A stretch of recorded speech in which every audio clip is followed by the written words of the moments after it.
basic necessity for man.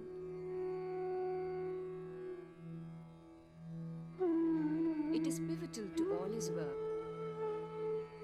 And today the consumption of energy is an index of a nation's development.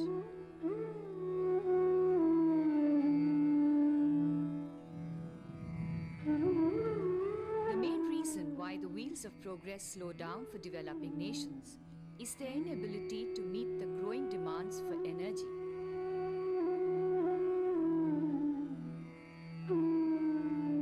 There are two ways of producing electricity in our country.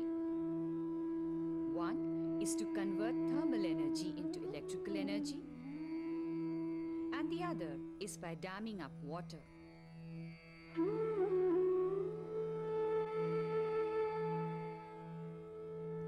For generating electricity, thermal power plants require fossil fuel. The main sources of these fossil fuel are coal, natural gas, petroleum products, etc. But after all, how long can we depend on these sources? With increased consumption all over the world, the reserves of these resources are depleting very quickly. And then there is another big threat to the environment which stems from the excessive use of these resources, and that is pollution. The other option is to build dams across rivers to generate electricity. This alternative is not without problems. On the one hand, large tracts of land are submerged under water, and on the other, resettlement of the displaced population is a major problem. Both these methods of generating electricity are quite expensive. Moreover, it may take 6 to 11 years to install these machineries. As such, what is required today is a technique for generating electricity at a lower cost, in a shorter time, and without endangering the environment. In this direction, the efforts of scientists have shown us the path of converting wind energy into electrical energy. The sun is the main source of energy in nature. Solar radiation causes air to change into wind. In fact, the temperature of water bodies and land surface differs. In the daytime, land gets more heated than the oceans and lakes. The hot, heated air above the land rises, making place for the cool breeze from the oceans.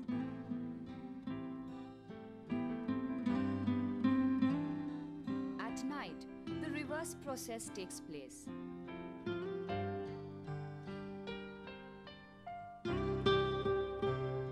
Thus, air changes to wind or breeze. Wind energy is generated continuously in the Earth's atmosphere, but its intensity is not the same everywhere. It is different at different places. The possibility of converting wind energy into kinetic energy had been tapped far back in time when sails were used to increase the speed of boats and when grains were ground by windmills. And even today, similar mechanism is used to convert wind energy into electrical energy. Having realized the immense potential it has, several plants which utilize wind energy have been launched. These are mainly for irrigation and for generation of electricity.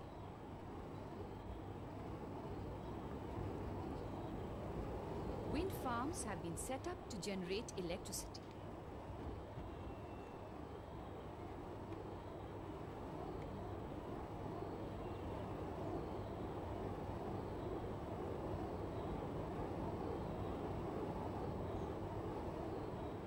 Several scientifically designed windmills are installed here.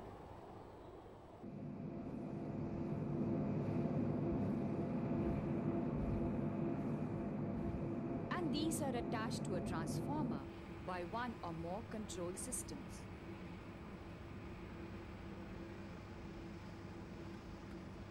The electricity thus generated is supplied to villages or to industrial areas. At times, they are directly connected to the grid. Total installed capacity of the wind farms is 968 megawatt in India, Because of that, India is fourth in the world. In India, Tamil Nadu has installed maximum number of wind farms. Second is Gujarat, third is Andhra Pradesh, and fourth is MP. Because of this, MP wind farm. And means we can have standalone generators where at the remote places where we cannot put up these type of bigger generators, where the MPB or the electricity board grids are not available. So they are basically battery chargers, and that experiment can be made anywhere in India where the wind is available. Before setting up wind farms, it is necessary to estimate the wind speed and its direction at the proposed site. A wind velocity of at least 18 kilometers per hour is required for this. A cup type anemometer is used for measuring the wind velocity. These cups are mounted on a tower at the heights of 10, 20 and 30 meters respectively. The wind speed is then recorded at hourly intervals for a period of 1 year, which may extend up to 3 years. This data is then subjected to statistical analysis, and if the results are compatible to the set standards, wind farms are set up. Other factors have also to be taken into consideration while setting up a wind farm. For buildings, trees and the earth itself prove to be obstacles in the path of the wind. But the higher we go above the earth, the wind speed is greater. Hence, it is sensible to set up windmills at such spots where there will be no obstructions in the path of the wind. The windmill blades should be at least 10 meters above ground level. To avoid hurdles in the path of the wind, it is safer to place the windmills 100 meters away from trees and 20 times higher than the height of the adjacent building. As compared to the plains, the velocity and density of the wind is greater on hilltops. Therefore, windmills can be set up on them as well. Wind, which is abundant and stronger along the seacoast, is used to run the windmills in the coastal area. Two types of wind-operated machines are used for electricity generation and carrying out mechanical work: horizontal axis machines and vertical axis machines. In the first type of machine, wind-operated blades have shafts parallel to the earth's surface. These could be categorized as one-blade windmill, twin-blade windmill, triple-blade windmill, and multiple-blade windmill.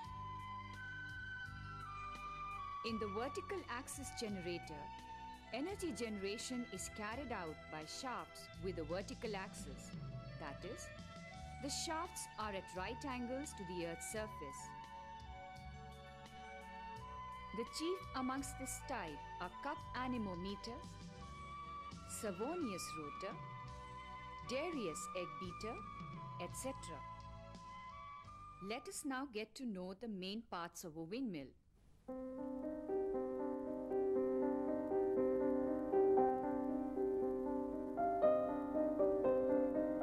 Rotor. The rotor consists of blades. These are for energy conversion. The blades are strong but made from light metal or FRP fiberglass reinforced plastic. The nacelle comprises of a small or large generator, a gearbox, a hydraulic system, and a deviation measuring instrument. Your motor and control system ensures that the rotor is in the direction of the wind. Drive equipment. This normally consists of the main shaft, gearbox, and the generator.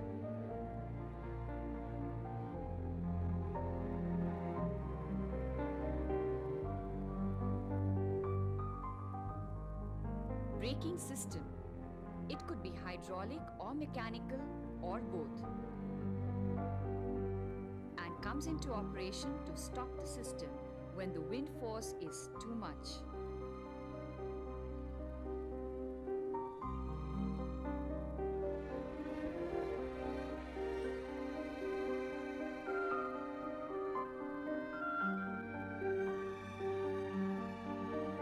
generator. Wind turbines are essentially induction motors. When the wind force exceeds the slipping force, the generator starts. It gets its starting current from the grids. After it gets started, it feeds electricity to the grids. To compensate for the starting current and the loss of electricity, condensers are installed in it. Wind vane sends signals to the computer about the changes taking place in the wind's direction. Computer starts the fluctuation sensor located in the nacelle. This makes the nacelle rotate till the rotor comes in the direction of the wind.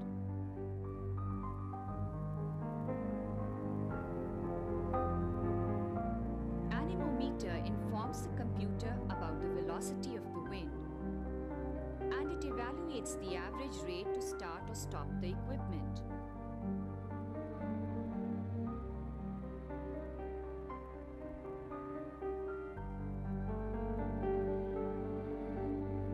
The tower.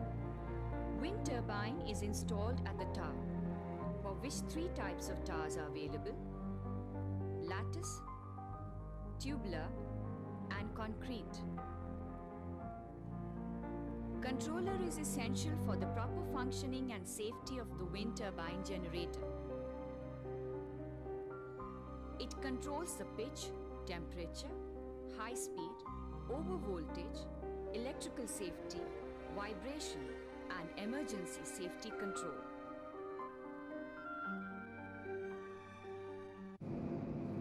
Let us now understand the working system of the wind equipment. Wind at a definite speed strikes the rotor, and due to this, a part of the kinetic energy of the wind is utilized to rotate the blades, and the rest of it goes towards the rear side. 2 types of forces operate on the blades along the direction of the wind. One is the lift force, and the second the drag force. The lift force rotates the blades. Generally, the blades do not rotate on their own, even after they are struck by wind.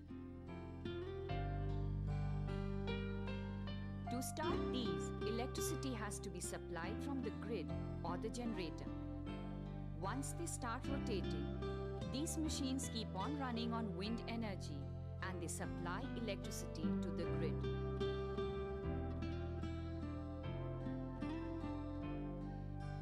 Of these, single, twin, or triple blades and various egg beater machines are used for electricity generation, while multi-blade and servonious rotor type machines are used as wind pumps. Pumps need larger torque initially, which is provided by the large surface area of the blades. No part of the generator has greater speed than that of winds at that place.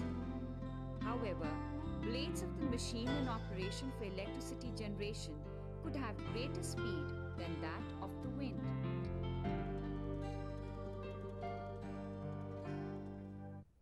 In India, the capacity for generating electricity from conventional energy sources is approximately 83,000 megawatts, which is inadequate when compared to the demand.